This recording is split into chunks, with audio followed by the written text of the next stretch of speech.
Good evening all. मैं दीपक योशर ब्लूलैंड विश्वास से। आज बात करने आया था यूके स्टडी वीज़ा के बारे में। मैं हिंदी में इसलिए बना रहा हूँ बिकॉज हिमाचल वाले लोगों के लिए, जम्मू कश्मीर के लिए और बहुत सारे स्टेट्स के लिए जो हिंदी बोलते हैं उनके लिए ये वीडियो बहुत काम का होने वाला है। मैं अभी आपको यूजी कोर्सेज जिसको हम अंडर ग्रेजुएट कोर्सेज बोलते हैं। अंडर ग्रेजुएट कोर्सेज वो होते हैं जिसमें हम आफ्टर +2 जाते हैं। दैट्स अ 3 ईयर कोर्स और उसका जो डेडलाइन है दैट इज़ वेरी क्लोज। तो आपकी जो एप्लीकेशंस हैं जिसमें आपके 12th में 70% नंबर हों या आल्स में 6 और 5.5 बैंड हो तो वो भी हम आपकी एप्लीकेशंस ले सकते हैं। पीटी स्कोर में आई वुड से कि 62 नॉट लेस देन 59 किसी भी फील्ड में, और पीटी दोनों यूकेवीआई और सिंपल आल्स और पीटी भी चल सकती है, कोई प्रॉब्लम नहीं है उसमें भी करने में। सीबीएसई वाले और आईसीएसई बच्चों के लिए मैं बताना चाहूँगा कि आपको जो वेवर मिलता है आपको आल्स से, अगर आपके 70% ओवरऑल नंबर हैं और 70% ही आपके इंग्लिश में है, then you can apply for it very easily and that won't be a long time. पहले मैं ब्रैडफोर्ड की बात कर दूं।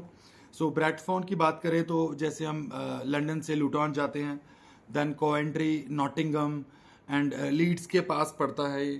तो जैसे हम शेफील्ड को क्रॉस किया तो उसके बाद आपका ब्रैडफोर्ड आता है। ये करीबन लंदन से 202 माइल्स के आसपास पड़ेगा।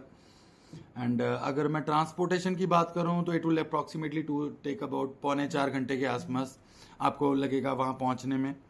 और नेक्स्ट इज लंदन में जो ऑप्शंस हैं, उसमें पोस्ट ग्रेजुएट ऑप्शंस है हमारे पास।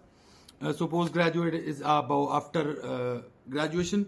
तो इसमें आपका 15 मंथ्स का कोर्स होगा जिसमें आपको एकेडमिक 55% चाहिए और 6.5 स्कोर चाहिए आपको, not less than 5.5 in each section, और पीटी में 58 और not less than 51 in each section. ये मैं रीडिंग, राइटिंग, लिसनिंग, स्पीकिंग की बात कर रहा हूँ आल्स और पीटी में। एक और है ऑप्शन जिसमें आपकी परसेंटेज अगर कम है, अगर आपकी 45% भी है तो ये लंदन में आपको ऑप्शन मिल रही है जिसमें आपको 45% तक स्कोर्स चल जाएंगे आपके एकेडमिक्स में, ग्रेजुएशन में, और आल्स में 6 नॉट लेस देन 5.5, चाहे वो यूकेवीआई हो दूसरा हो, और पीटी में 56 नॉट लेस देन 51। इसमें मैं आपको एक ऑप्शन बताऊंगा किस तरह से इसको हम फॉरवर्ड करेंगे।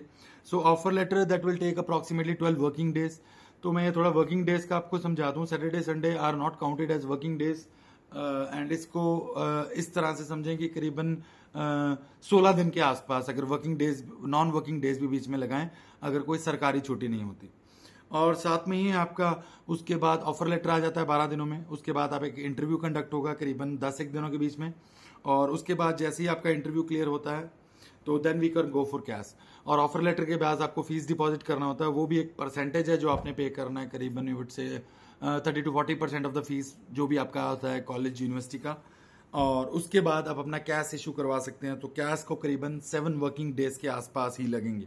एक टाइम ड्यूरेशन है जो कि पीछे बहुत लेट हुआ एंड इसका मैं कोई चर्चा नहीं करना चाहता, बट मैं राजपुरा ऑफिस की बात ही कर रहा हूँ, ब्लू लाइन की, और किसी भी ऑफिस की बात नहीं कर रहा। और जैसे मैंने आपको पहले बता ही दिया था कि मैं राजपुरा ऑफिस से ही सिर्फ इस टाइम तक, और बहुत सून आपको एक खुशखबरी देंगे, और उस ऑफिस में will be working something for different products.